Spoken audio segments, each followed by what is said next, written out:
Meu nome é Netônio Bezerra Machado. Nasci em Pão de Açúcar, que os poetas, como meu pai, chamam ou chamavam de Jaciobá, que em Tupi-Guarani significa Jaci, que é lua, e Obá, que é espelho. Então, o espelho da lua, por conta do Rio São Francisco, onde a lua se reflete como se fosse um espelho. Meus pais são Antônio de Freitas Machado e Neodêmio Bezerra. Eu tinha um irmão que também foi juiz de direito, já faleceu.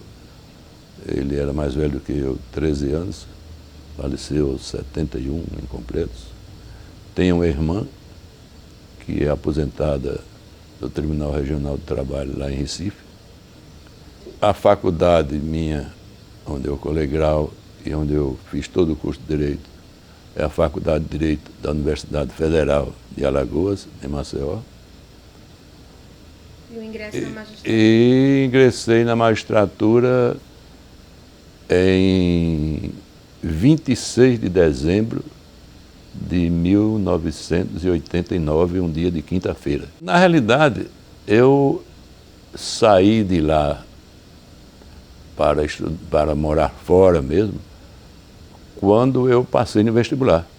Eu fiz o ginásio em Pão de Açúcar, fiz a Escola Técnica de Comércio em Pão de Açúcar e, depois disso, então, fui fazer o vestibular de Direito em Maceió. Uhum. E como é que foi a infância e a juventude em Pão de Açúcar? Né? Como é que era morar às margens do Rio São Francisco? Uma coisa fabulosa. Hoje, talvez, não se valorize tanto, graças aos meios de comunicação, que são muitos, né?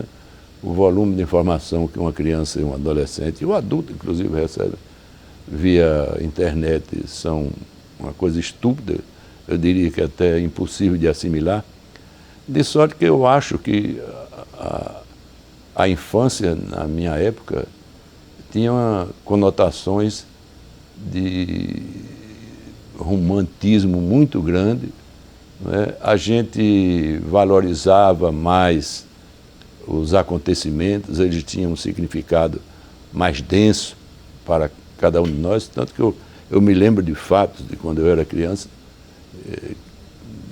de 4 anos de idade, eu me lembro perfeitamente, né? Eu costumo dizer sempre que a criança que vivia no interior e que ainda hoje vive no interior, apesar de, em termos de dimensão territorial, a cidade do interior ser menor do que a capital, mas em termos de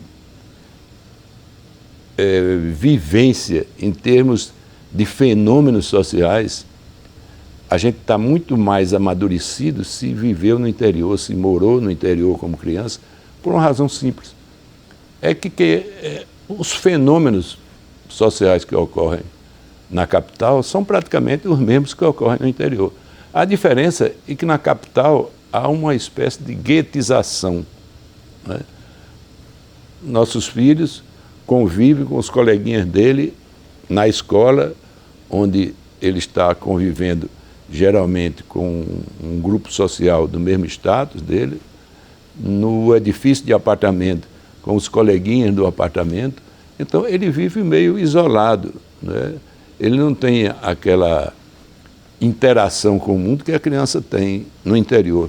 No interior, a gente está muito próximo do bem e do mal, se é que existe o bem e o mal, mas está participando dessa dualidade, bem e mal, né? As festas de Natal, as festas de fim de ano, as festas de São João, é um negócio fabuloso. E já adolescente, os carnavais de Pão de Açúcar, né? Eu fazia parte de um bloco inicialmente, na minha adolescência, um bloco Bola Vermelha, e a gente saía à noite, mandava previamente um aviso para as casas que a gente ia visitar, para que elas preparassem uma bebida, um tira-gosto, uma coisa assim, e éramos bem recebidos. E tinha outro clube, que era dos mais idosos, que eu vim depois a pertencer também, que era o Bola Branca, baseado no Bola Branca lá do Rio de Janeiro, né? Então a gente visitava aquelas casas todas, depois ia para o clube. O São João, uma coisa fantástica. Mas as lembranças mais agradáveis que eu diria que tenho de crianças são do tempo que eu ia para a fazenda com meu pai, onde realmente parecia que a gente estava num outro mundo, num mundo fabuloso, né? Onde a gente jogava peteca com a bola da peteca feita de palha de milho, né? Sabe que conhece a peteca naquele jogo que a gente bota com a mão, né? Batiam uma bolazinha de futebol com a bexiga de carneiro, coisa parecida, né? Como não existia nem estrada de carro para a fazenda, então os vaqueiros vinham à cidade só na segunda-feira para fazer a feira e voltar logo, porque eles não se sentiam bem na cidade. Não existia rádio de pilha, nem coisa nenhuma. Então as conversas à noite eram as conversas agradabilíssimas, né? Com as mentiras inocentes próprias do pessoal simples do interior, né? Eles contavam, por exemplo, que tinha uma serra lá, quando eles passavam, havia alguma coisa lá que ficava jogando pedra neles. Isso nunca deve ter sido verdade. Deve, por alguma das razões, alguma pedra ter batido em alguém, por uma razão que eu não sei qual foi. Mas era agradabilíssimo. Era como se houvesse um verdadeiro isolamento da gente, da vida na cidade do interior, que a gente já considerava uma cidade grande. Eu, quando pequeno, achava, por exemplo, que a Avenida Braulio Cavalcante, da minha terra, que deve ter o quê? Uns 200, 300 metros, 400 e muito, é a maior avenida do mundo, né? Então eu me envaidecia daquilo ali, né? Achava que era uma coisa extraordinária. Então esses encantos da vida de criança, que hoje ninguém tem mais, porque tudo hoje passa na televisão, tudo hoje você vê na internet, via iPhone, via essas coisas todas, né? Acho que isso contribuiu um pouco, primeiro para a produção de uma ansiedade muito grande. Eu, na realidade, eu acho que nunca teria dado certo em outra profissão. Primeiro eu eu fui condicionado praticamente a lidar com o direito. Por quê? Meu pai era um homem culto, ele chegou a fazer uma parte do curso de engenharia química no Rio de Janeiro, mas teve que parar porque meu avô quebrou. Então ele voltou para Pão de Açúcar, mas sempre foi um literato, falava francês fluentemente. O livro dele, na época, a predominância era do francês, né? A língua francesa era que predominava no universo cultural do mundo, e por isso que os livros hoje são em inglês, na época era em francês. Então eu ainda tinha um dia desse livro dele de química, de física, tudo em francês. E ele falava francês fluentemente, era poeta, tem livro publicado pós-morte, gostava de filosofia, tem trabalho de filosofia publicado. Então eu sempre vivi cercado desse ambiente, ao mesmo tempo intelectual e telúrico, porque ele tinha fazenda, mas era um fazendeiro que gostava de ir para a fazenda para fazer poesia, né? Então tinha lá uma lagoa que ele chamava Lagoa do Pensamento. Escrevia coisas lindas sobre essa Lagoa do Pensamento, mas nunca foi muito de dar uma atenção à fazenda como um instrumento de realização econômica. Na realidade, tinha um aspecto mais lúdico do que de ordem econômica. Então, eu aprendi com meu pai uma opção de coisa fabulosa, não é? Aprendi com meu pai a amar a vida. Aprendi com meu pai a respeitar as pessoas, meu pai e minha mãe. E aprendi com meu pai a não ter vergonha de revelar meus afetos, de confessar minhas eventuais fragilidades e também, sem humildade nenhuma, de divulgar quando eu tinha êxito. Eu estou com Spinoza. Spinoza disse que a humildade é uma farsa. Na realidade, você está mentindo quando é humilde. Você tem que ser o que você é, sem soberba mas sem a disfarçatez da humildade. Então, eu sou um pouco assim e devo isso a meu pai. Meu pai sempre me ensinou muito a ser altivo, né, a não baixar a cabeça para ninguém e a não afrontar ninguém, nem a ser afrontado. Então, eu procurei me equilibrar nesses dois parâmetros, o que não é muito fácil, né? E minha mãe, apesar de ser mulher, mas era dura, às vezes mais dura do que o meu pai. Gostar de ler, se você me perguntasse, o livro que mais lhe tocou, e não é jurídico, chama-se Guria, de um autor que pouca gente conhece, e eu pensei um tempo aí que eu estava divagando, ou que eu estava já, era num delírio, eu tinha tido um sonho, tinha lido a Guria, e isso aí no passado eu devia ter meus 12 anos. Um romance de Benjamin Constant. Tenho certeza que você nunca ouviu falar em Benjamin Constant, tanto que eu fiquei, não tinha ainda internet, eu passei um tempo procurando descobrir quem era Benjamin Constant e não encontrava, ninguém sabia, nem do livro, nem do autor. Será que isso foi um sonho? Bom, já morando aqui em Aracaju, eu conheci um colega do Banco Brasil, tinha o Oswaldo Carvalho, o nome dele, conhecido, historiador aqui, agora está me falhando a memória o nome. E ele tinha uma biblioteca muito grande. E um belo dia eu perguntei a ele, me diga uma coisa, você que lê muito, que tem uma biblioteca muito boa, já ouviu falar em Benjamin Constant? Se já, tem um livro dele, pronto. Eu identifiquei o livro, consegui o livro. Eu digo, você tem, é Guria? Ele disse, não, Madame Cinema. Comecei a viajar, todo lugar que eu andava eu procurava esse livro e não achava. Há cerca de uns 8 anos atrás, olha que há tempo que eu procurava esse livro, um sobrinho meu, que é médico em Alagoas, é como se fosse um filho para mim, o Álvaro Antônio, ele veio aqui e disse, estou lhe trazendo esse presente. Aí me deu um embrulhozinho, um pacotinho. Quando eu abri que eu olhei, Guria. E aí as lágrimas me vieram aos olhos, porque a emoção foi muito forte. Como ele conseguiu o livro? Conseguiu pela internet, coisa que eu nunca tive intimidade assim, num sebo em Curitiba. Que depois eu vim saber que o que não tiver nesse sebo de Curitiba não tem mais em lugar nenhum. Então esse foi o livro que me marcou pela história, uma história humana muito bonita, né? Em que um funcionário dos Correios de Telego, que ele é estafeta no Rio de Janeiro, ele tinha uma coleção de Machado de Assis e a mulher era um gênio agressivo, temperamental, insatisfeita com a vida. E ele era uma pessoa serena, doce, e tinha uma filha, garotinha de 3, 4 anos de idade. E ele tinha um carinho enorme por essa filha e um carinho muito grande pela coleção de Machado de Assis.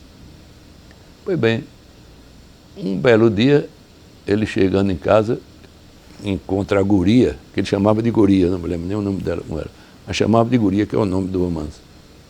Encontra a Guria acabando de picotar com a tesoura os últimos volumes de Machado de Assis.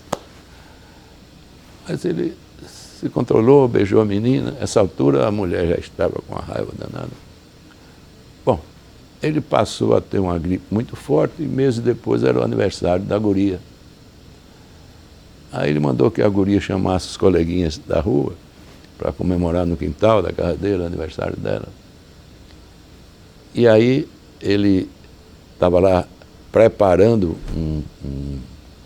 um balão, desses balões de São João, bem grande, bonito, e a mulher insistindo o tempo todo, venha para cá. Ela tinha ciúme da própria filha, porque ele se dedicava demais à filha. Venha para cá, você está no sereno da noite, você está gripado, você é isso, você é aquilo. Irritante até o extremo, né?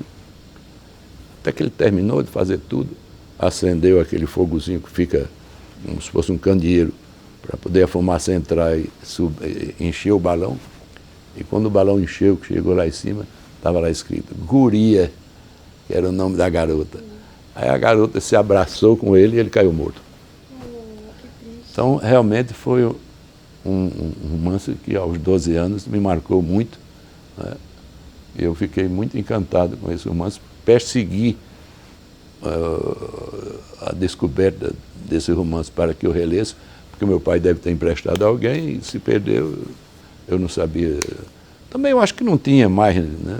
Ninguém nunca tinha ouvido falar, pouca gente falou. Alberto Carvalho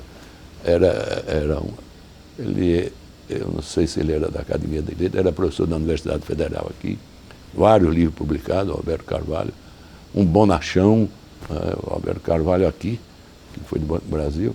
O direito entrou exatamente por eu ser filho de meu pai. Por quê? Meu pai sempre gostou de escrever e de fazer discurso, era um ótimo orador, dono de cartório. Havia juízes que estavam começando lá, era comarca de primeira entrância, em Pão de Açúcar, e alguns juízes chegavam lá e meu pai fazia sentença por eles. Alguns chegaram a desembargador depois. Então, meu pai chegou, inclusive, a ser rabo lá, chegou a fazer alguns júris, alguma coisa, e chegou a advogar no âmbito civil, na época de Getúlio Vargas, quando houve a grande moratória rural, em que muita gente ganhou dinheiro aí em função de anistias e comprou propriedades baratas também, com financiamento do Banco do Brasil. Na época, se tinha Banco do Nordeste, eu acho que não tinha, não sei, não se falava, era o Banco do Brasil mesmo. E meu pai, consciente ou inconscientemente, via me mostrando como o direito era bonito, né?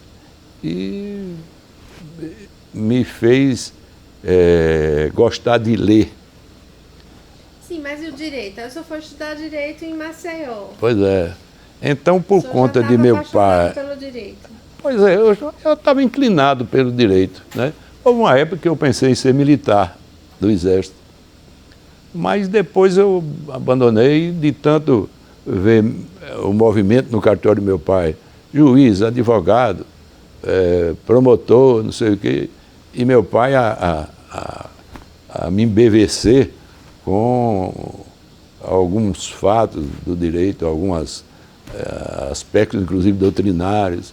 Então, eu na realidade, fui condicionado a ir para o direito. Como eu sempre gostei também de psicologia, e no direito eu acho que é indispensável, é indispensável a psicologia, como é indispensável a sociologia, como é indispensável a história.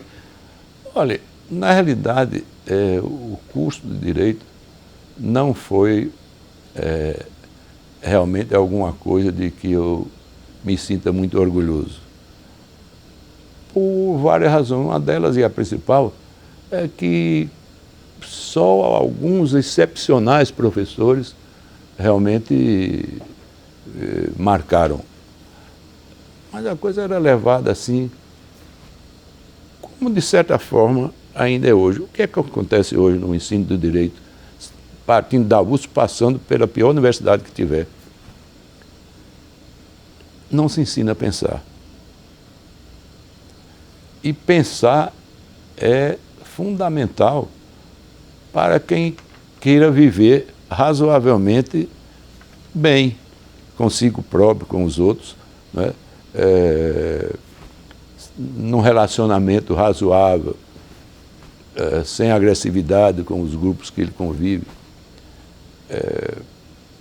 sabendo calar e sabendo empregar bem duas filosofias, duas éticas que Max Weber falava com muita propriedade. Max Weber dizia que a gente deve adotar duas éticas na vida. Uma é a ética da convicção e a outra é a ética da responsabilidade. Pela ética da convicção, diz Max Weber, você deve defender veementemente aquilo em que você acredita. Pela ética da responsabilidade, você deve, antes de defender veementemente aquilo em que você acredita, medir as consequências dessa defesa. Então, é essa ponderação aí de estímulos, de impulsos, de valores que devem ser realmente muito bem empregadas, né, numa dosimetria razoável, para que a vida tenha menos, vamos dizer, impactos capaz de destruí-la ou capaz de comprometer o sentido de uma certa felicidade, né? Uhum. E quando o senhor se formou, o senhor levou essas duas éticas para a advocacia? Logo que o senhor se formou, o senhor foi advogar ou o senhor seguiu outros passos? Na realidade, eu advoguei antes de me formar. Minha primeira vitória como advogado foi... eu estava, eu acho que no terceiro ano de Direito, naquele tempo não era seriado, não era como agora, né? Então eu estava, eram 5 anos, então cada ano era uma série, eu estava, salvo engano, no final do terceiro período, por aí, quando eu fiz meu primeiro júri. Me realizei, não porque tivesse, do ponto de vista do resultado da votação de jurados, eu não tive vitória. Meu cliente, ele foi condenado. Ele tinha morto uma prostituta com algumas facadas e foi condenado, e eu acho que foi muito bem condenado mesmo. Mas eu fiquei realizado porque eu senti que desempenhei o papel com dignidade e com propriedade, né? O problema de convencer os outros é outro problema. E mais tarde, ainda sem concluir o curso, aí eu tive uma vitória sobre 2 aspectos. O aspecto da vitória no julgamento da minha tese, foi um juiz singular, era matéria civil, e a consciência de que eu desempenhei bem aquele papel, de que eu fiz bem a defesa do interesse que eu estava patrocinando. Houve até um fato interessante que só a impulsividade e a falta de juízo da juventude explica. E essa falta de juízo eu acho que é fabulosa, porque tem aquele poema que diz: quem passou pela vida em brancas nuvens e em plácido repouso adormeceu, foi espectro de homem, não foi homem, só passou pela vida, não viveu. Nunca eu sou vítima disso. Eu passei pela vida vivendo, correndo risco, me expondo. Não é? O que foi que o senhor fez nesse júri que o senhor acha que se arriscou? Não. Nesse segundo júri que o senhor fez? Não, o segundo não foi júri, não. O segundo foi uma ação, foi uns embargos a uma execução, aliás, foi uma execução que eu ajuizei, uma execução judicial, de uma nota promissória de um parente meu que tinha vendido uma partida de arroz em casca para um beneficiário de arroz e ele não pagou. Isso foi em 1962, no final do ano, quando tinha surgido o famoso Estatuto da Mulher Casada, que assegurava à mulher a meação dela nas execuções assumidas exclusivamente pelo marido. Então, eu executei a nota promissória, o juiz mandou penhorar o bem, mandou 24 horas pagar, se não pagando seria penhorado, foi penhorado. A mulher do executado entrou com os embargos de terceiro, ou os embargos da mulher casada, porque ela já estava protegida pelo Estatuto da Mulher Casada, que é de 62, se não me engano, e alegou que não podia penhorar a parte dela, porque a nota promissória era assinada pelo marido.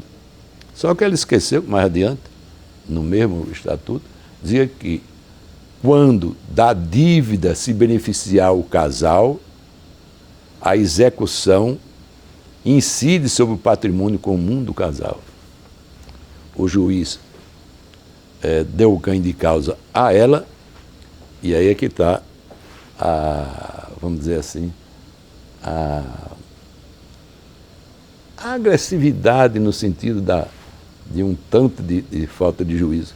Quando o juiz acabou de ler a sentença, eu me levantei, botei o dedo assim para ele e disse: vou reformar sua sentença no tribunal.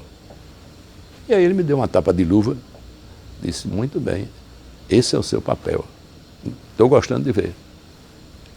Essa altura eu queria que o mundo desaparecesse, porque eu senti que tinha feito uma tolice, uma deselegância, né? Mas não parou. Eu não podia, sem ser formado, recorrer para o tribunal. Bastava que eu pegasse alguém e assinasse comigo, como advogado. Então eu arranjei uma pessoa que era advogada, eu mesmo fiz o recurso e o tribunal reformou a sentença do juiz. Antes de ser publicado, eu consegui com uma pessoa que era amiga minha no Tribunal de Justiça lá, o acordo. Fui para Pão de Açúcar. É impressionante o que a gente faz na falta de juízo, né? Nos arroubos da juventude. Doutor Netônio, aí foi lá. O senhor ficou advogando um tempo e aí depois o senhor passou no concurso do Banco do Brasil, foi isso? Sim, exatamente. Exatamente. Passei no concurso. Eu trabalhei também no ginásio Dom Antônio Brandão, lá em Pão de Açúcar, fui datilógrafo, fui secretário. Bom, então depois eu me formei e em Santana do Ipanema, que era uma cidade grande para o interior de Alagoas, menor do que Arapiraca, mais ou menos hoje, talvez, do tamanho de Itabaiana. Mas eu vi que naquela época, isso em 66, porque em 67 foi quando eu vim para cá, eu vi que estava bom enquanto eu estava estudando. Porque como estudante, eu fazia as coisas sem ganhar dinheiro, conversava com 3 ou 4 advogados que dominavam aquilo ali. Dizia: quando você não quiser nada para você porque não tem dinheiro, passa para mim. E eu fico criado porque eu vou aprendendo. Pois não. Então não me faltava causa, né? Não ganhava nada também, mas ganhava experiência, né? Quando eu me formei, digo: bom, a fase de experiência eu vou ter muito pela frente, precisar muito disso. Mas experiência formada a gente vai adquirindo trabalhando mesmo ganhando dinheiro. Não é trabalhando sem ganhar dinheiro. E por que eu vim para Sergipe? Por uma mera casualidade. Estou fazendo o cabelo na barbearia Santana do Ipanema e me chega, na ocasião, na barbearia, um primo meu que era fiscal do Banco do Brasil em Itabaiana. E ele era de Pão de Açúcar também. Ele estava de férias, passou por lá. Não em Pão de Açúcar, em Santana do Ipanema, que ele era casado com uma moça de Santana do Ipanema. Ele disse: ô Netônio, você terminou o curso, não foi? Terminei ano passado, isso era 67 já. Ele disse: rapaz, olha, se você quiser ganhar dinheiro como advogado, arranje um jeito de ser transferido para Itabaiana, porque em Itabaiana não tem um advogado. Tem um funcionário do Banco do Brasil que é advogado, mas não quer nada com advocacia, ele só quer com poesia, teatro, que ele gostava de fazer um teatrozinho, namorador, era solteiro ele. Eu já era casado. E agora tem uma coisa, é barra pesada Itabaiana. É um mata-mata, todo mundo sabe que era, né? Hoje até está tranquilo. É um mata-mata danado. Bom, quem vem de Pão de Açúcar não vai estranhar muito isso não, porque aqui não é diferente não, né? Proporcionalmente eu acho que é até mais, porque a cidade é desse tamanho, o que tem de morte aqui não é brincadeira. Ele disse: eu acho que é mesmo. Aí eu pedi e vim para Itabaiana. O senhor já era concursado do Banco do Brasil? Já trabalhava no Banco do Brasil. Vim para Itabaiana, depois eu saía daqui todo dia, tanto que hoje fico achando interessante essa turma aí que reclama que tem que acordar cedo, não sei o que, cheguei 10 minutos atrasado, meia hora atrasado, porque não sei o que. Minha mulher é médica, em Itabaiana ela foi nomeada para a Fundação CESP, hoje Fundação Nacional de Saúde. Na época era empresa privada, hoje é uma fundação pública. Então eu e minha mulher saímos daqui 5h30, porque às 7 horas ela estava no trabalho dela, lá na Fundação CESP, e às 7 horas, 5 para 7, eu tinha, como todo funcionário do Banco do Brasil, que estar sentado no birozinho para começar a trabalhar às 7. A 1h ela terminava às 11 horas, que ela tinha part-time nesse tempo, ou seja, tempo parcial, e eu trabalhava só eu não prorrogava nem nada, porque eu tinha minha advocacia. Ou eu saía de lá para ir para alguma audiência no interior, ou vinha para aqui, onde eu passei a trabalhar inicialmente no escritório de Ascânio Ferrari de Almeida. Não sei se você chegou a conhecer, acho que não. Ascânio Ferrari de Almeida teve como sócio do escritório dele doutor Pedro Barreto, que depois foi desembargador, que era um amigo, irmão de Ascânio. Nessa época, Pedro Barreto já era desembargador. E ele me convidou para ir para o escritório dele. Nós nos conhecemos em circunstâncias interessantes. Olímpio, o finado Olimpinho, de uma imobiliária que tinha aqui, Olímpio Campos, tio de Marcelo Campos. Olímpio Campos tinha uma construtora aqui e tinha uma pessoa aqui que devia uma pessoa de Itabaiana que devia um dinheiro ao Olímpio. Olímpio foi executado judicialmente. O Olímpio executou judicialmente essa pessoa que tinha uma propriedade que tinha vendido cerca de menos de um ano a um cidadão de Frei Paulo. E esse cidadão de Frei Paulo não sabia de dívida desse vendedor da propriedade, nem coisa nenhuma. A dívida era de cheque. Ele não protestou o cheque, nem coisa nenhuma. E ainda que tivesse protestado, necessariamente o que comprou a propriedade não teria que saber disso lá em Frei Paulo. Ele não divulgou isso, não fez registro público oficializando isso. Então entrou com uma ação chamada Ação Pauliana, ou revocatória, objetivando anular a compra que o meu cliente, que veio ser meu cliente depois, tinha feito, sob o fundamento de que havia uma fraude contra os credores, que ele comprou sabendo que a pessoa que vendia a ele era devedor. Claro que isso é uma tese derrotada de saída, né? E então eu fui vitorioso, né? De sorte que, apesar de Ascânio ser meu ex-adverso como advogado, ele gostou da minha atuação e me convidou, nessa ocasião, para trabalhar com ele no escritório. Como Ascânio era um homem rico, tinha uma penetração muito grande aqui, eu achei ótimo isso, né? E vim trabalhar com ele. Trabalhamos alguns poucos anos, porque dizia meu pai que todo mundo tem um direito a uma época de imbecilidade. Então é uma etapa que eu disse a Ascânio, quando eu disse a ele que, olha Ascânio, eu vou sair daqui porque eu estou com um escritório aqui no primeiro andar, salas, não me lembro qual. A dele era, parece, 210, que eram duas salas juntas. Aí ele pensou, cara, você está louco, pai, você sair daqui. Eu digo, não, quer dizer que agora vamos nos separar? Eu digo, não, senhor, ao contrário, você ganhou mais um escritório, porque eu estou lá embaixo à sua disposição, quando você quiser falar comigo, pode ir lá ou pode me chamar que eu virei aqui. Enfim, não houve maiores problemas. E depois eu convidei Evaldo Campos para trabalhar comigo. Então fomos sócios de escritório, eu e Evaldo Campos, cerca de 6 anos ou 8, por aí assim. Olha, eu estava em 1989, eu estava como assessor jurídico na consultoria jurídica na Direção-Geral em Brasília. Mas eu já tinha ido para lá sabendo que ia haver um concurso de juiz aqui. Eu já estava cansado da advocacia, porque hoje é complicada a advocacia. Mas naquela época, eu acho que era pior, né?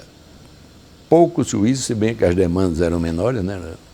Essa explosão de demanda judicial hoje é uma coisa terrível. Mas as coisas eram complicadas, né? A gente viajava daqui, por exemplo, para Porto da Folha, para assistir uma audiência de 3 horas da tarde ou 2 horas da tarde. Às vezes as audiências terminavam 8 horas da noite. Um negócio meio complicado. Aí que sabe uma coisa, rapaz, eu já vou sair desse negócio. Agora eu vou para o outro lado do birô. Aí fui para o outro lado do birô. Foi um concurso difícil ou a experiência que o senhor já tinha ajudou a passar no concurso? A experiência e o estudo, porque como eu estava sozinho lá, não estava com a família, eu vim de 15 dias aqui, então de noite eu só tinha que fazer uma coisa, dormir ou estudar. Eu estudava até quando dava e dormia logo depois, né? Então era estudar mesmo, sempre gostei de ler, consegui passar sem tanto problema. Em terceiro lugar, o primeiro lugar foi promotor, Walter Ribeiro, que foi juiz depois de instância, um problema de câncer aqui, né? E Walter passou em primeiro lugar, Cesário passou em segundo lugar e eu passei em terceiro lugar. Só que não é justificativo para nada, mas na realidade é uma coisa interessante. Não se contava, para efeito de ponto, o fato de você ter sido assessor jurídico aqui no Banco do Brasil, ou seja, advogado do Banco do Brasil. Advogado do Banco do Brasil na consultoria geral, na direção geral, não contava nada. Então eu fui seco. Enquanto isso, os dois tinham sido promotores. Contaram, evidentemente, mais pontos. O que não significa dizer que, mesmo que eu contasse ponto, eu também não ficasse em terceiro lugar, não sei qual foi a diferença. Sei que passei em terceiro lugar e para mim está ótimo. E como é que foi o início? O senhor foi para qual comarca? Simão Dias. Como é que foi lá esse tempo em Simão Dias? Uma tranquilidade. Simão Dias, hoje não é tanto assim, mas naquela época era uma tranquilidade. Só existia, parece, não sei se lá já tem 2 juízes, mas na época só tinha um juiz e poucas causas. Mas beleza. O senhor ingressou justamente numa época que estava recém, né? A Constituição Federal. Sim. O senhor percebeu alguma mudança no judiciário? As pessoas começaram a acessar mais a justiça? Eu fui professor de Direito Constitucional e tenho trabalhos publicados sobre Direito Constitucional. Eu diria o seguinte, a Constituição de 88, a gente tem que perdoar uma porção de excessos que ela cometeu, porque ela foi uma Constituição construída exatamente no momento em que estava se encerrando um regime autoritário, né? Então, estava ainda aquela efervescência, a busca da liberdade, né? Isso é como uma panela fervendo.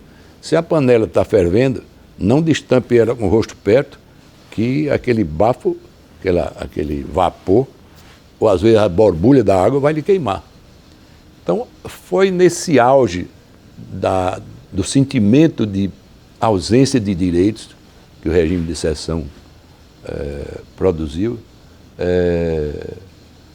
a ausência de democracia, uma esperança muito grande de se voltar a ter liberdade nesse país. E aí, a Constituição, ela, no que diz respeito aos direitos fundamentais, foi uma coisa extraordinariamente fabulosa, né? Ela se inspirou muito na Constituição de Weimar, na Constituição portuguesa, na Constituição de Bonn, também da Alemanha. E essa principiologia toda dessa Constituição de 88 é muito inspirada nessas Constituições.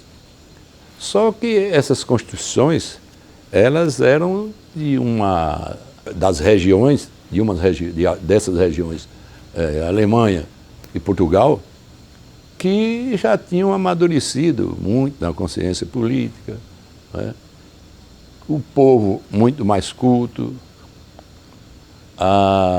os níveis das escolas de direito muito mais avançados em termos de uma dialogia com a realidade social. Um povo que, ao estudar direito, as escolas, a cultura dos professores, a doutrina, ela estimulava a pensar, né? Ela fazia uma análise mais prospectiva do direito, voltada para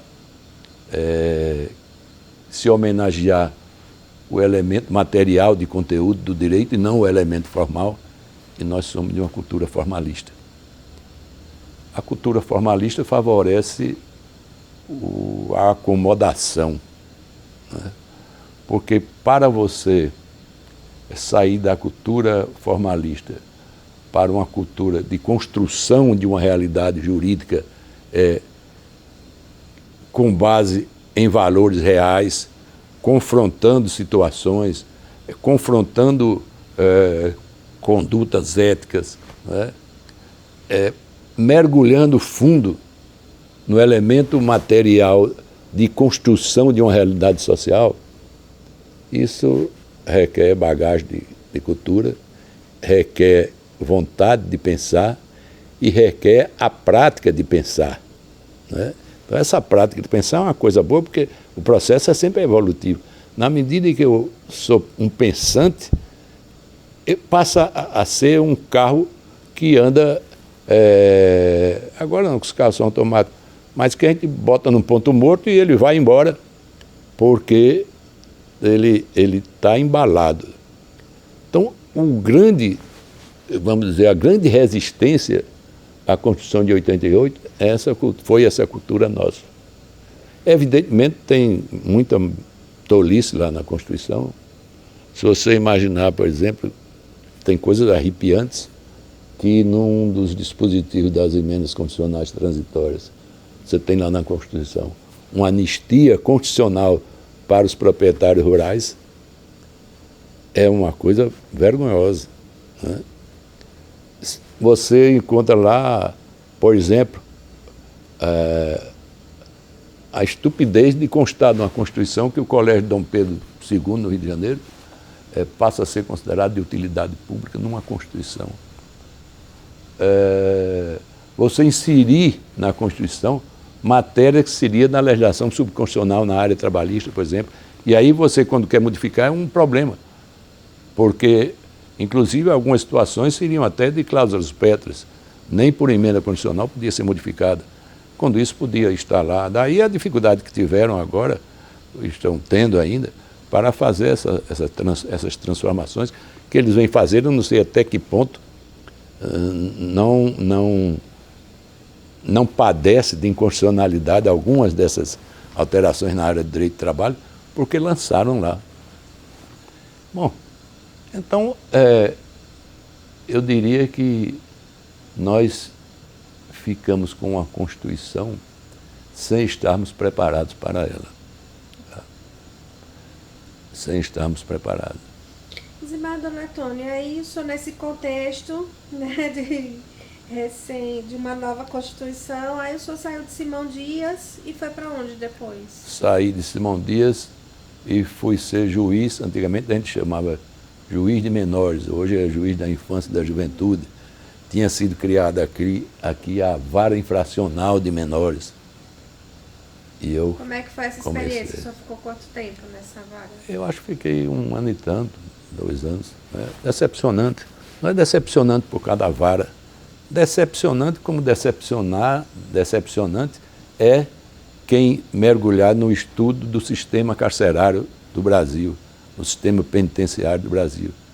A farsa que existe entre o papel que está lá escrito e a realidade do sistema penitenciário brasileiro. E aí, de novo, o senhor foi juiz de menores perto da promulgação do Estatuto da Criança e do Adolescente, que foi em 1990, né?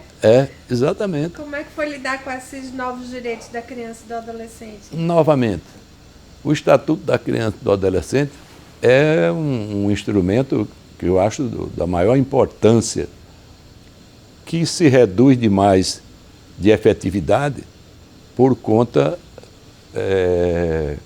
da falta de vontade política de quem governa. Então, o problema do alinhamento da sociedade. A sociedade brasileira é uma sociedade indiferente. A sociedade brasileira, ela traduz bem a cultura egocêntrica desse povo. E como é que o senhor fez para ser juiz nesse contexto dessa sociedade e um novo estatuto? Da criança e do adolescente? É. Pois é. Juiz, né, naquela época de menores. Eu confesso que eu tive muita dificuldade, porque às vezes a gente encontrava situações que são um tanto conflitantes com a proteção dispensada pelo Estatuto da Criança e do Adolescente ao adolescente, né? Eu tive lá adolescente de 17 anos que era um adulto, né? Prensado, já tinha morto não sei quantas pessoas. Tinha um deles que confessava a morte da namorada com requinte de crueldade e cinismo. Ele se deleitava em descrever como matou a namorada, como matou um colega, isso só são os que eu estou me lembrando agora, de um só. Como matou um ônibus, tem o motorista e aquele outro, cobrador. Como matou o cobrador, simplesmente porque ele ia tomar, como tomou, uma jaqueta de um menino, e o cobrador foi se meter no negócio e ele atirou no pescoço do cobrador. Depois foi ainda ao hospital ver se ele estava vivo mesmo para acabar de matar, mas ele morreu. Então, eu acho que quando a gente fecha demais as coisas, a gente termina cometendo injustiça, né? Por isso que se diz que, por exemplo, aquele extraordinário hermeneuta que escreveu Hermenêutica e Aplicação do Direito, Carlo Maximiliano, que já morreu não sei quanto tempo, mas tinha um pensamento lá na frente, né? Então, na realidade, as coisas não podem ser tão fechadas. A lei, ela não pode esgotar as possibilidades dos fenômenos sociais, né? A lei, ela existe para regrar os possíveis fenômenos que já ocorreram e os que vão ocorrer, mas dentro daquela perspectiva dela. A gente tem muito mais que mergulhar no espírito da norma do que se manter escravo só do conteúdo formal da norma, né? Se a gente pensar, por exemplo, no princípio da dignidade em matéria constitucional, está lá no inciso 3º do artigo 1º, o princípio da dignidade humana, pronto, tem lá, dignidade da pessoa, dignidade humana, parece. Seriam 2 ou 3 palavras, não é bem assim que está, mas vamos dizer 4 palavras. O que se tem escrito de livro sobre isso, o que tem de avanço em matéria da dimensão da dignidade da pessoa humana, não é? Antes, era muito natural no tempo da escravidão, os negros aceitarem de bom grado, até porque tem um autor aí que eu não lembro quem é, que diz que quando a gente é escravo, perde até a vontade de ser livre, não é? Então, é um condicionamento, e isso a história prova com o problema dos judeus e de Hitler, né? Meia dúzia de nazistas dominando um campo de concentração, não sei quantos mil judeus, e ele não se juntava porque ele usava todo um processo de mistificação de massa, de não sei o quê. Então, é por isso que eu digo que, na realidade, é preciso, quem pensar em fazer direito com seriedade, tem que abrir um leque de elementos que ele traz para a sua análise no âmbito de um caso concreto, para verificar todas essas alternativas, essas possibilidades, né? Ô, desembargador, e do juizado de menores, isso foi para onde depois? Vim para substituir o doutor Antônio Góes na 7ª vara. Muitas vezes, né? Não, mas eu vim substituir o Antônio Góes na 7ª vara como juiz, certo. porque ele entrou de férias, eu fui substituir porque ele já estava para ser desembargador. Eu substituí vários desembargadores, eu era juiz, era convocado, simplesmente 500 dias. Não 500 dias seguidos. Passava um mês, voltava para a vara, 2 meses, voltava para a vara, passei anos assim. Eu substituí muito, por exemplo, o doutor Gilson Góes, que foi o que eu substituí quando ele se aposentou. Doutor Epaminondas, eu substituí. Substituí mais quem, meu Deus? Não me lembro agora, mas substituí. Então, quando o senhor foi indicado para desembargador pelo critério de merecimento, o senhor já tinha bastante experiência, né? Ah, sim, sem dúvida. Podia não ter inteligência, mas experiência eu tinha. E como é que foi assumir? Então, o senhor já esperava assumir essa vaga de desembargador? Era um cargo que o senhor almejava, então?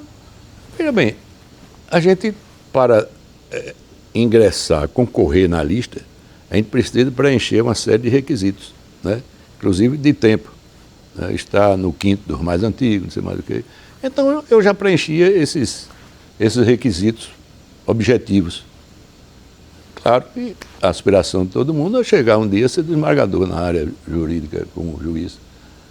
Houve a primeira vaga, eu não me lembro agora de quem foi, e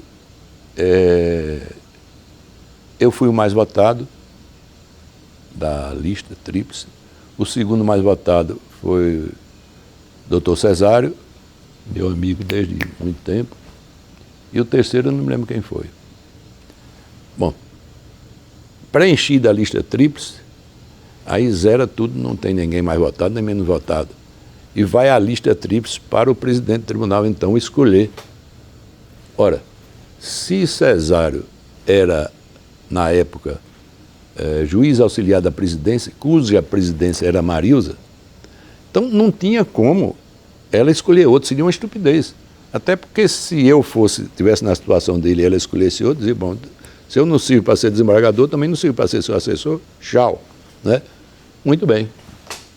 Segunda vez, concorremos eu, Aparecida, e não me lembro quem foi o terceiro. Eu fui o segundo, mais votado. Não me lembro quem foi o primeiro, parece que foi Aparecida, se não me engano. A Aparecida era assessora de Artêmio, que era o presidente. Mesma situação. Quer dizer, todos três merecem, mas eu vou ter que sopesar alguns elementos que sejam discrimen disso. Né? Então, essa pessoa é meu assessor ou minha assessora. Como é que eu não vou escolhê-la? Claro que escolheu. Na terceira vez, o presidente, quem já foi duas vezes, na terceira o presidente não escolhe porque não tem direito, ele vai de qualquer jeito. Então eu fui na terceira vez. E aí não teve que ninguém escolher nem nada, né? O senhor gostou de ser desembargador? Gostei muito. O que o senhor gostava mais? Alguns falaram que tiveram dificuldade de ter que julgar em colegiado, outros disseram que gostaram de ser justamente por isso. O que o senhor gostou mais do cargo de desembargador? Na realidade, o julgar em colegiado é uma coisa fabulosa. Por quê? Você tem menos, realmente, talvez, liberdade do que julgar monocraticamente. Porque você julga sabendo que, possivelmente, seu voto seja até vencido. Né? Então, você tem que pensar realmente no direito e com uma tentativa de dar seu voto de forma tal que convença os pares. Né? Isso é excelente. Por quê? Faz você estudar mais. E, às vezes, ocorre de alguém se contrapor ao seu voto e você se convencer que esse é que é o voto que deve prevalecer. E você, conscientemente, dizer, eu vou mudar de posição, eu vou acompanhar a sua posição. Né? Então, o grande problema do colegiado é quando você se supõe dono da verdade. Né? Quando você é cheio de convicção. Convicção é uma coisa terrível. O terrorismo é uma prova disso. Ninguém tem mais convicção do que o terrorista. Tanto que ele derruba as torres gêmeas sabendo que vai morrer, mas ele vai lá e derruba. Isso é que é o grande problema. Porque a convicção, ela fica obsessiva. Né? Ela termina por obnubilar a razão. Então, eu prefiro não ter muita certeza em nada. Até agora, eu acho que a minha posição é essa. Mas estou pedindo a Deus que me clareie mais para ver se eu me convenço e aí eu mudo a minha posição. Eu não tenho compromisso com o erro, né? 3 anos depois que o senhor já estava como desembargador, o senhor foi para a mesa diretora como corregedor do TJSE. É um cargo muito difícil ser corregedor? É árduo, né? Porque, na realidade, isso, por infelicidade, ocorreu comigo, em alguns casos, que eu não quero nem tocar nos casos. A gente julgar colegas é uma coisa terrível, né? Não é que o julgamento da gente necessariamente prevaleça, mas é o que a gente manda para que o pleno aprecie, já com a posição da gente, nem sempre favorável ao colega. Quando é favorável, é uma beleza, mas alguma vez na vida vai aparecer alguma coisa que você é obrigado ou você se define, porque eu defendo muito uma tese que eu tenho me dado bem com ela. Na vida a gente desempenha vários papéis, então eu defendo a teoria dos papéis. Se eu sou juiz, meu papel é procurar fazer a coisa certa, pelo menos dentro da minha limitação está certo, né? Isso me pacifica a consciência. E se o senhor é corregedor? Pois é, então, como corregedor, pior ainda, né? Quando fazer certo significa talvez prejudicar um colega, é uma angústia muito grande. Mas o problema é o seguinte: qual é o papel que você desempenha? Se você não quer desempenhar esse papel, você não é obrigado. Saia, diga que bote outro, tudo bem. Mas se você assume, você tem que desempenhar esse papel. Como é que você acha que desempenhou esse papel? Olha... Teve alguma coisa na gestão do senhor que o senhor considera que foi mais importante? Olha, as coisas que eu considero não mais importantes, mas me angustiaram muito, foram 2 casos que eu tive que julgar contra colegas meus e que o tribunal acolheu a unanimidade. Então isso dói um pouco, né? Pessoas amigas, mas eu tenho que meter na minha cabeça que a vida é construída de uma série de cenários onde vários personagens estão desempenhando determinados papéis. E eu sou um desses personagens. E eu preciso convencer a plateia que naquele papel eu estou desempenhando a contento, pelo menos dentro da minha perspectiva, esse papel. Se me dói na alma ou não, quem me contratou como artista não está preocupado com ele. Estão me pagando para eu desempenhar esse papel. E a minha dignidade reclama que eu desempenhe esse papel. Pronto, então dentro da teoria dos papéis eu fico muito tranquilo, nunca tive. Mas na parte administrativa teve algum projeto da corregedoria, alguma coisa que o senhor acha que foi bacana para o tribunal, que vocês desenvolveram na época do senhor? Olha, uma coisa que eu achei muito interessante na nossa gestão, quando a gente fala, parece que a gente que é o responsável por tudo que é feito. Não é não. A gente, quando muito, tem uma ideiazinha, mas quem pega o piano mesmo é a turma lá, né? Que está fazendo, o pessoal, os funcionários, servidores, né? Da equipe, né? Não é? Então, é uma das coisas que não foi nem projeto, nem coisa escrita, nem nada, mas é um viés, vamos dizer, principiológico. Vamos valorizar do servidor lá embaixo até o desembargador. Vamos valorizar a pessoa que entra aqui de pé no chão para fazer uma representação, para alguma coisa, e vamos valorizar o cara que chega aqui numa pose danada, que ele também não merece ser escorraçado porque está nessa pose toda, né? E eu acho que a coisa já andava muito bem, porque era quem tinha sido corregedora antes de mim, tinha sido Aparecida, e a Aparecida conduziu muito bem a corregedoria, então eu não tive eu não tive dificuldade. A dificuldade que eu tive foi só essa, o problema de responsabilizar colegas, sabe? Isso é triste, mas é necessário. Desembargador Antônio, quando o senhor se aposentou, pelo que o senhor fala, né, do ritmo de vida do senhor nunca se aposentou, na verdade, né? Não. Como é que foi deixar o tribunal? O que é que o senhor fez depois disso? Como é que foi sua aposentadoria como magistrado? Eu nunca fui de sentir nostalgia. Nostalgia, não. Por quê? Porque eu sempre entendi em minha vida, eu disse isso no meu discurso de despedida, que na realidade eu ia me afastar do tribunal enquanto membro da instituição. Mas as amizades que eu tinha construído lá, essas eu levaria comigo para sempre, não é? E quanto a ficar com saudade, eu nunca tive saudade de um dia do Banco do Brasil, como nunca tive saudade de um dia do tribunal como atividade. Por quê? Porque na relação de trabalho, parece até meio crua essa afirmação minha, a gente é para a instituição um número. Eu dizia muitos colegas do Banco do Brasil, que teve um que era um cara extraordinário, foi diretor 2 vezes do Banco do Brasil e teve uns problemas que ele passou a entrar em depressão e escrever poesia para o Banco do Brasil. Meu filho, olha, poesia é uma coisa de ordem afetiva. E a afetividade só pode se dispensar a quem possa retribuir com afeto, na mesma moeda, essa afetividade. Instituição não tem lugar para afeto. Então o senhor se aposentou, mas o senhor voltou a advogar um tempo depois, né? Eu voltei logo depois, porque meu impedimento para a quarentena, e eu tive até um incidente com isso na Justiça Eleitoral, o presidente do eleitoral era Cesário, e eu fui fazer uma sustentação oral lá, e o advogado da outra parte, direito eleitoral, levantou uma questão de ordem que eu não podia advogar no eleitoral, porque eu estava no período da quarentena, né?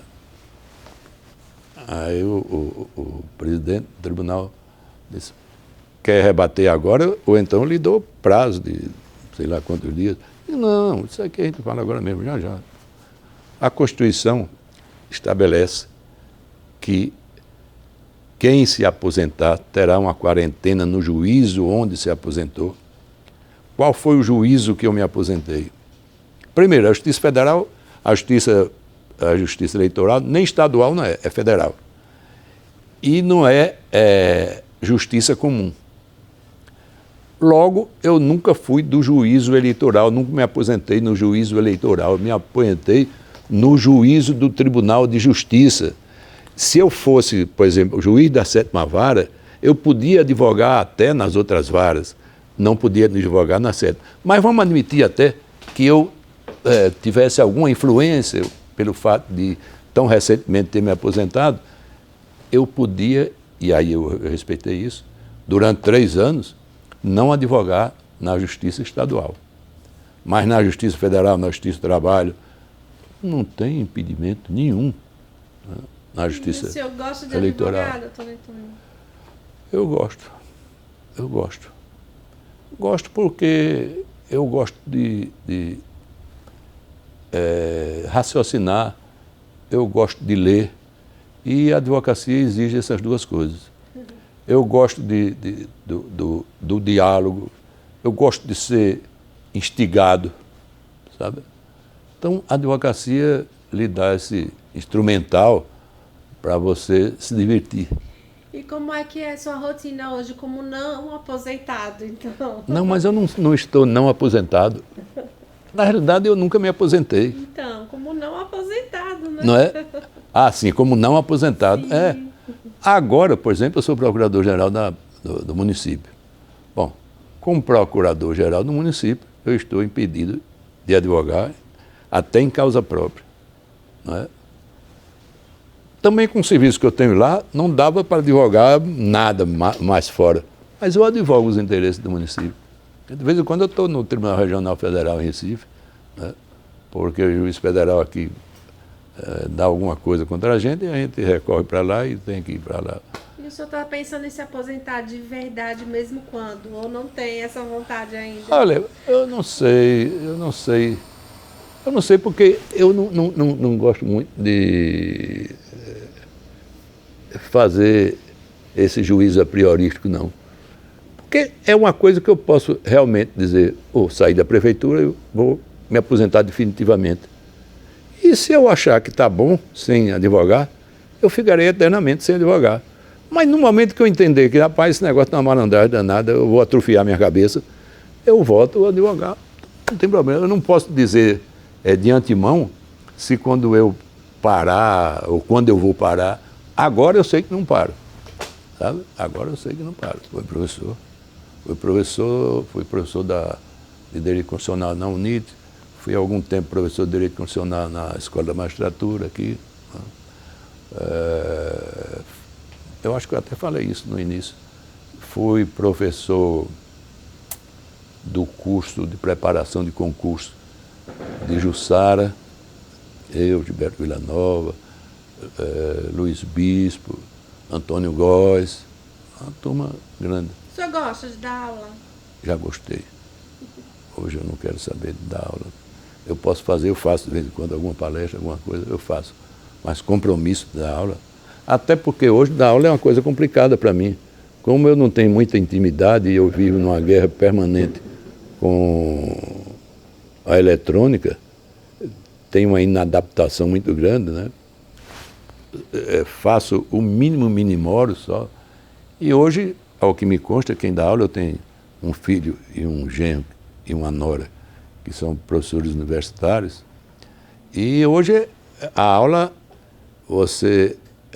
tudo praticamente utilizando o telefone, não tem mais aquele diário de classe, nem coisa nenhuma. Você tem que botar lá o que deu, mas não sei o quê. É tanta coisa que tem que fazer que, meu amigo, aí eu não sou técnico em eletrônica, eu sou professor. O celular, por exemplo. O celular, eu considero o celular útil, como considero todos esses mecanismos produzidos pela eletrônica como instrumento de trabalho ótimos. Mas eles também terminam de tal maneira domando os valores da gente e dominando, inclusive, a noção das coisas agradáveis no sentido mais puro e mais denso que se pode imaginar. Então, hoje a gente tem a infelicidade de ver, por exemplo, dia desse eu estava jantando com minha mulher num restaurante daqui e achei interessante porque tinham 4 pessoas numa mesa, eram 2 casais, e cada um desses pares, cada um estava com o telefone. E minha dúvida se eles estavam conversando entre eles ali ou se estavam bem distantes. Porque hoje está acontecendo isso, né? O telefone torna distante os que estão presentes e torna presente os que estão distantes, né? Quer dizer, está, inclusive, impedindo aquela coisa da contemplação, né? No sentido filosófico da palavra, né?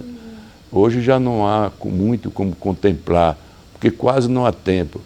Quem tem um telefone, principalmente a juventude, tem Instagram, tem não sei mais o que, Facebook, enfim, ele não tem tempo para mais nada. Não é? Ele não tem tempo sequer para conversar com a família na hora da refeição. Então nós estamos passando por esse processo que o Zygmunt Bauman chama de sociedade líquida, vida líquida, medo líquido, amor líquido, né? Por que líquido? Porque o líquido se amoda ao recipiente em que ele for colocado. Então, o líquido ele não tem uma definição estética própria. A estética do líquido depende do envoltório dele, né? E a sociedade, infelizmente, está passando por isso. É uma sociedade, nós vivemos no Ocidente principalmente, uma sociedade de consumo em que os valores do sentimento cedem lugar aos valores materiais da exposição, né? Hoje, a grande preocupação é que eu me mostre e que me mostre com algo novo. Isso interfere nas relações e a gente está vendo o exemplo muito prático na ligeireza dos casamentos, né? Os casamentos hoje parece que são realizados mais como uma necessidade de participar de uma grande comemoração, de uma grande festa, e daqui a alguns anos já estou precisando de uma outra festa, só outro casamento, né? Na sociedade de consumo, só o novo interessa, né? Então, esse só o novo interessa significa dizer que o que é mais velho deve ser descartável ou descartado, né? inclusive a mulher, os pais e mães. Então é uma coisa interessante, né? Primeiro, deve ter juízo. Segundo, deve ter moderação. Dizia o falecido Luiz Carlos Alencar, foi ministro do STJ e foi desembargador aqui. Isso aí, para ser juiz, se você tiver bom senso, equilíbrio, né, e não se exasperar, se souber um pouquinho de direito, até ajuda. Eu acho que é mais ou menos por aí. Claro que eu diria, isso aí é uma brincadeira, mas eu diria que para ser um bom juiz, ele deve peregrinar por essas áreas todas. A área da filosofia é fundamental, né? A área da própria noção de psicologia, né? A área da sociologia é fundamental, a área da antropologia e da história. Então, ele tendo uma noção razoável disso tudo, né, eu acho que ele, se souber um pouquinho de direito, vai bem demais. Eu acho isso muito interessante, porque a gente passa, não é? As instituições ficam, e com as instituições, a história daqueles que por elas passaram. Acho que depende muito de como se vai produzir essa história dos personagens que um dia foram juízes, foram desembargadores, enfim, trabalharam na magistratura, né? Que é outro problema muito complicado, porque dizia Michel Foucault, o problema não é a verdade, o problema é de que meios você se serviu para chegar a essa verdade. Microfísica do poder é o nome da obra escrita pelo Michel Foucault. Porque a verdade, na realidade, a verdade é muito subjetiva, né? E hoje a gente nem sequer nas ciências ditas exatas, que não são exatas, né? Física, por exemplo, a gente está vendo que muita coisa que era verdade até um dia desse, hoje não é. A gente achava que esse solzão nosso aqui era uma coisa extraordinária. Hoje é um solzinho inexpressível, não é? Nesse mundo de galáxias que tem aí. A gente está lendo aí, está vendo que é um solzinho inexpressivo, né? A Terra, qualquer hora dessas, patifa com Júpiter, que já andou se aproximando aí, ainda tem alguns bilhões de quilômetros. Nessa altura, eu e minha família toda, acho que ninguém está mais por aqui. Mas que eu acho tremendo. A verdade de Nettônio Machado é a qual? Olha, eu receio muito essa história de verdade. Eu preferia dizer suposições que, na falta de outras, me servem como verdades. Muito bem, boa saída. Tá aí. Porque aí está aí o Michel Foucault. O que é a verdade? Bom, a verdade para um fanático religioso é aquilo ali que vai não sei o quê, que para aquele pessoal maluco que de se morrer tem 3.000 virgens esperando lá em cima, não sei como é que ele vai funcionar com 3.000 virgens, mas tudo bem. Então, é a verdade para ele. Quais são os elementos que formularam no seu íntimo essa convicção? Não, acho que a verdade, como coisa absoluta, ela não existe. Não é? Ô, desembargador Nettônio, tem alguma coisa que o senhor queira contar, que o senhor tenha considerado importante da trajetória do senhor, que eu não tenha perguntado, que o senhor acha importante dizer? Eu acho importante dizer que me sirvo desta oportunidade para render homenagem a dois amigos e irmãos que se foram, verdadeiramente amigos, verdadeiramente irmãos. Um foi Nolasco, José Nolasco de Carvalho. Eu aprendi a gostar, aprendi a querer bem, aprendi a respeitar. O outro foi Arthur Oscar de Oliveira Della. Para mim foram marcos que me impressionaram demais e cujas trajetórias me serviram de inspiração, sabendo eu que, por mais que me esforce, nunca poderei igualar-me a eles. Era isso que eu tinha que dizer.